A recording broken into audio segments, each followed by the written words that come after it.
Everyone, so today I have a lot of stuff to share today. This is going to be a huge combo video, but I thought each little section didn't really warrant its own video, so I thought I would just combine it all into one. So I have a small Sephora haul, a small Lush haul, a couple items from each places that I'm going to share with you.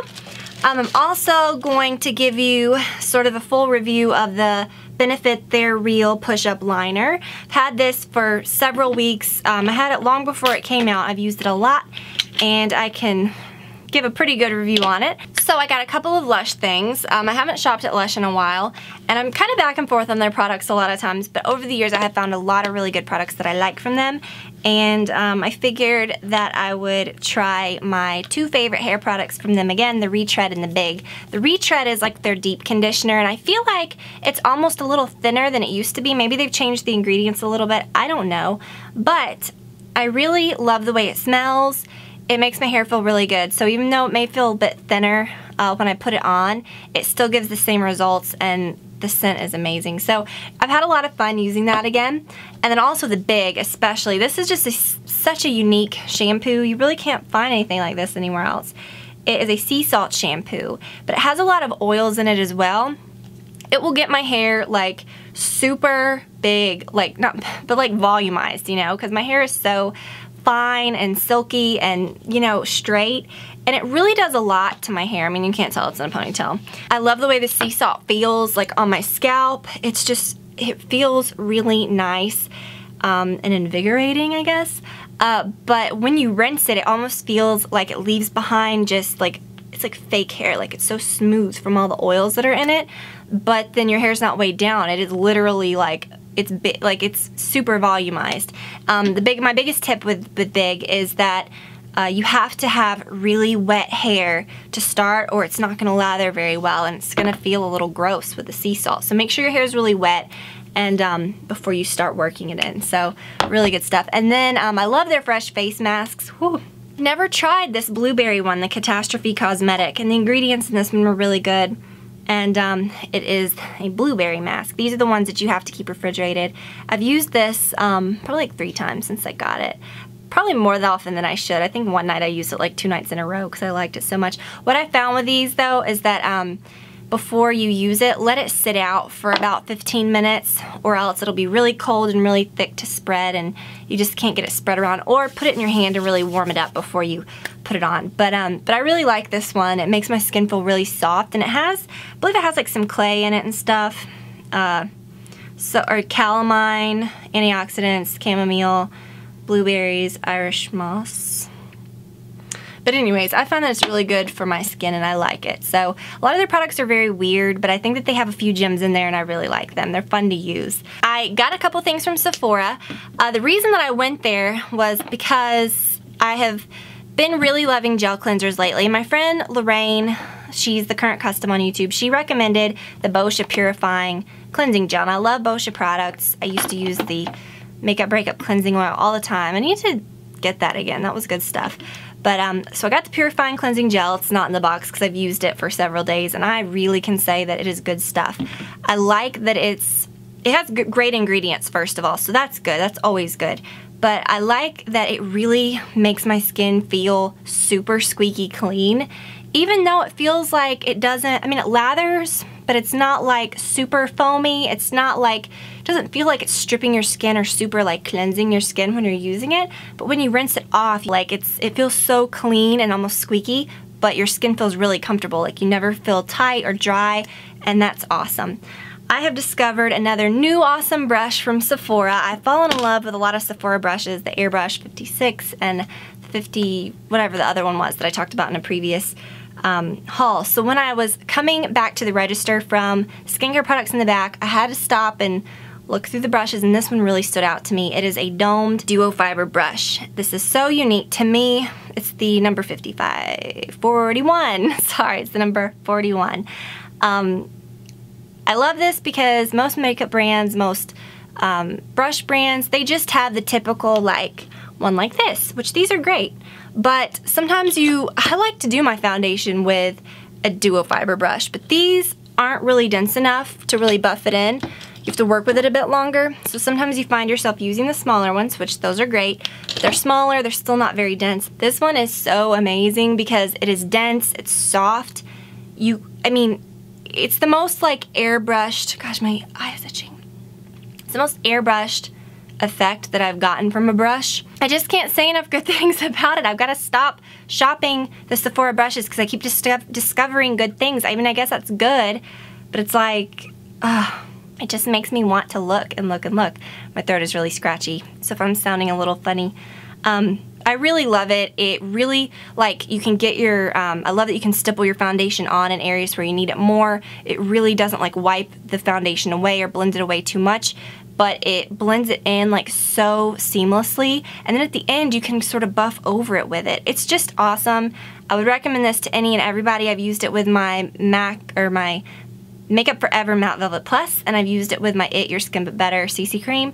I think this would be really, really great for cream products, and I can imagine that it would be wonderful with the Chanel Bronze Universal, my cream bronzer, to like really, that would be really nice. Although I do like to have a softer look with that, so I do like a bigger, softer brush, but this would be really good for cream products. Okay, so let's get into the review of the Benefit They're Real Push-Up Liner. It is the They're Real Push-Up Liner. The cap screws off, but when you want product, you twist this little crank at the bottom. Here is a better view of it. So you can see it's sort of like a, the tip is rubber. Angled part is where the product actually comes out. And they say that that little curve below the angled part is for getting right up at your lashes. I've used this so many times, and unless if you're like lining up under, that's really, I mean, you can lay it sideways, and I guess that's what they mean if you lay it totally sideways like that. It's supposed to curve around the shape of your eye and get really close to your lashes. So when you twist it up, you can see that is pretty much the max amount of product that you can work with. That is actually way too much. So you do have to roll it up. You have to work in very small sections. I'll kind of show you on my hand. So, okay, just very easy if you started working. Okay, see the little glob's gonna come off. And you've got to work from that. You've got to work where, okay, now see, you're already ending up where you need to roll it up again. You see at the end right there, there's a little glob of product. You will find that on your shirt, you'll find it on your carpet, you'll find it everywhere, because every time you do this, the mix of the rubber applicator with the cream product that comes out of it, it creates little balls of roll. Now, I've used a ton of it, and worked from the glob. I have used the tiniest amount and had to literally roll it up with almost every swipe, and you still get this roll.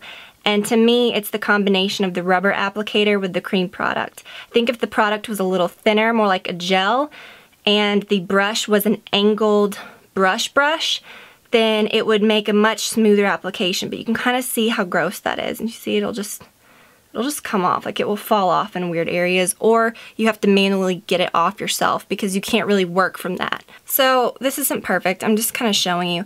So you can work with it and try to get it smooth. I'm wearing it today. I'll show you up close in a moment. But it's nothing that you can do in a swipe.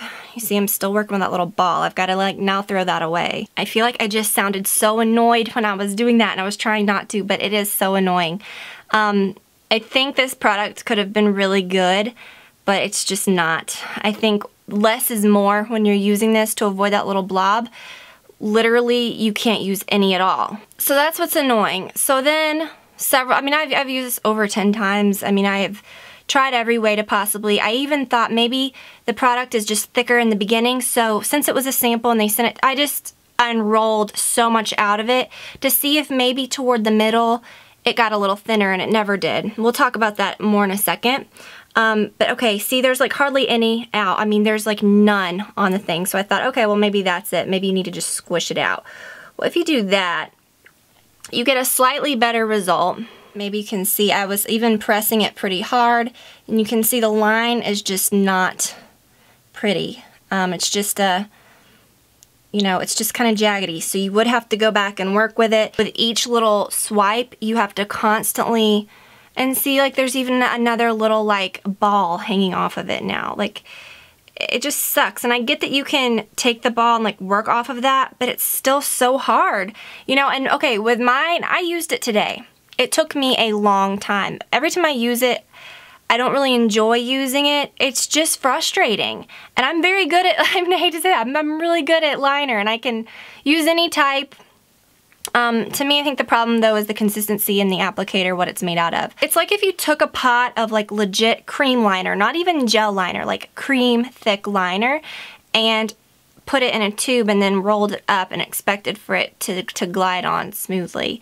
Again, the rubber mixed with that, just, it's almost like oil and water. Like the rubber just makes the product drag, and then it creates that ball of like crap product that comes out. So I do think it's sort of an innovative type thing. It's a push-up liner. I get that it's different. That doesn't always mean that something's good though. And the more I tried to use it, all the different ways I tried to do it, it's just too much trouble. Sure, I can get a good result.